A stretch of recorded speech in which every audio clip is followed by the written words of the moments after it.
বালুরঘাটের কালাইবাড়ির রাস্তার বেহাল দশা, সংস্কারের অভাবে খানাখন্দে ভর্তি। রাস্তাতে প্রায় দুর্ঘটনায় পড়ছে অটো, টোটো, সাইকেল, মোটরসাইকেল সহ সাধারণ পথযাত্রীরা। প্রতিদিনের দুর্ভোগে ক্ষোভে ফুঁসছে কালাইবাড়ি, লালমাটি সহ ডাঙ্গির গ্রামবাসীরা। বালুরঘাট পৌরসভার রাস্তা পেরিয়ে শুরু হয়েছে কালাইবাড়ির রাস্তাটি। দক্ষিণ দিনাজপুরের বালুরঘাট ব্লকের ভাটপাড়া পঞ্চায়েতের অন্তর্গত 2 কিলোমিটার রাস্তাটিতে কালাইবাড়ি, লালমাটি, ডাঙ্গি হয়ে বাংলাদেশ সীমান্ত বিএসএফ ক্যাম্প পর্যন্ত গিয়েছে।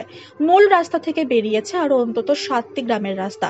কয়েক বছর ধরে পাকা রাস্তার সংস্কার না হওয়ায় প্রায় ছাত্রছাত্রী সহ সাধারণ মানুষ দুর্ঘটনায় পড়ছে। জানা যায়, ভাটপাড়া পঞ্চায়েত বর্তমানে বিজেপির পঞ্চায়েত সদস্য দ্বারা পরিচালিত। তার আগে 10 বছর তৃণমূল শাসন করেছে। কালাইবাড়ির বাসিন্দা চঞ্চল রায়, প্রভাস রায় বলেন, আমরা গত বছর বর্ষার সময় রাস্তা অবরোধ করেছিলাম। ভিডিও এসডিও অফিসের উচ্চ আধিকারিক এসে আশ্বাস দিয়েছিলেন যে রাস্তা হবে, কিন্তু রাস্তা সংস্কার হয়নি। এদিন পঞ্চায়েতে যোগাযোগ করলে কর্তারা জানায় রাস্তাটি পঞ্চায়েত সমিতি থেকে করার কথা। আমরা রাস্তার সমস্ত তথ্য পাঠিয়েছি বিডিওকে। বালুরঘাট থেকে জয়দীপ মৈত্রের রিপোর্ট, বিশ্ব বাংলা নিউজ।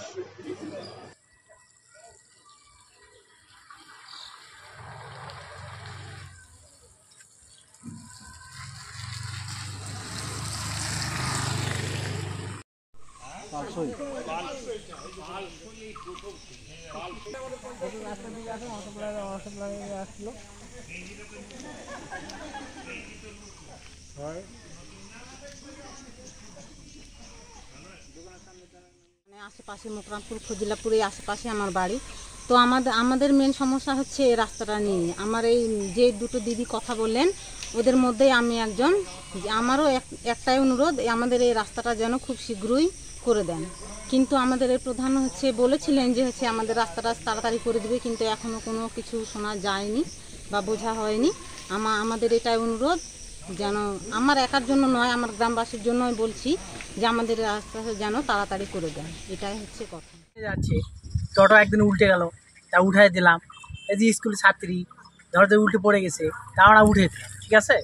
কি রাস্তাটা যদি ভালো যদি হতো, তাহলে আমরা ধর যে খাটে খাওয়ার লোক, ঠিক আছে, এই রাস্তা যদি ভালো যদি হয় তাহলে আমরা খুব সুবিধা পাই। কতদিন ধরে রাস্তাটা খারাপ? তো ধর যদি 3-4 বছর ধরে। আচ্ছা আচ্ছা, এইরকম পরিস্থিতি। এই রাস্তাটা কোথা থেকে কোন পর্যন্ত গেছে? এটা ধর যে ভাগাড় থেকে ডাঙ্গি পর্যন্ত বিএসএফ ক্যাম্প। আচ্ছা আচ্ছা, তো এখন আপনারা কি চাচ্ছেন? আমরা বলি যে মমতা দিদির কাছে আমরা অনুরোধ যে এই রাস্তাটা যদি ভালো যদি করে দিত, তাহলে আমরা খুবই সুবিধা হতো।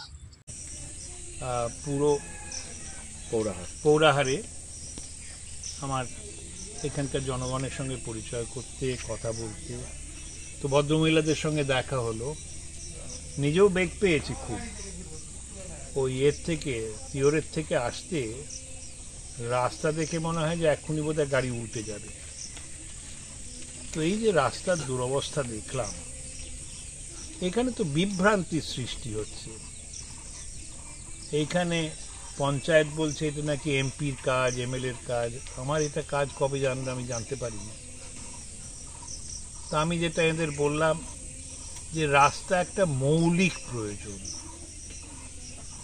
একটা বাচ্চা জন্মাবে, মায়ের যেতে হবে হাসপাতালে, রাস্তা দিয়েই যাবে, উড়ে তো আর যাবে না। একটা লোক মরবে, তার মরাটা নিয়ে যেতে হবে রাস্তা দিয়ে।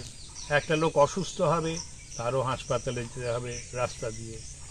ধান হয়েছে, ধান কেটে নিয়ে যেতে হবে, সেটাও রাস্তা দিয়ে। স্কুলে যাবে, সেও রাস্তা দিয়ে। তা আমি প্রশাসন, পঞ্চায়েত সমিতি, জেলা পরিষদ এদের বলবো বিভ্রান্তি ছড়াবেন না। এইটা এমপি কিংবা এমএলএর উন্নয়নের খাত থেকে আসে না। টাকাটা আপনাদের দেওয়ার কথা, কাজটা আপনাদের করানোর কথা। যত শীঘ্র সম্ভব এই দুরবস্থা দূর করুন। এখন বৃষ্টি পড়ছে, বলতে পারেন যে বৃষ্টির মধ্যে করলে তো এখনই ধুয়ে যাবে। ঠিক আছে, এতদিন এরা কষ্ট পেয়েছেন, এদের তো কষ্টে অভ্যেস হয়ে গেছে। বৃষ্টিটা কেটে যাক, তারপর যত তাড়াতাড়ি সম্ভব কাজ শুরু করুন। তার জন্য পদক্ষেপ নিন। নমস্কার।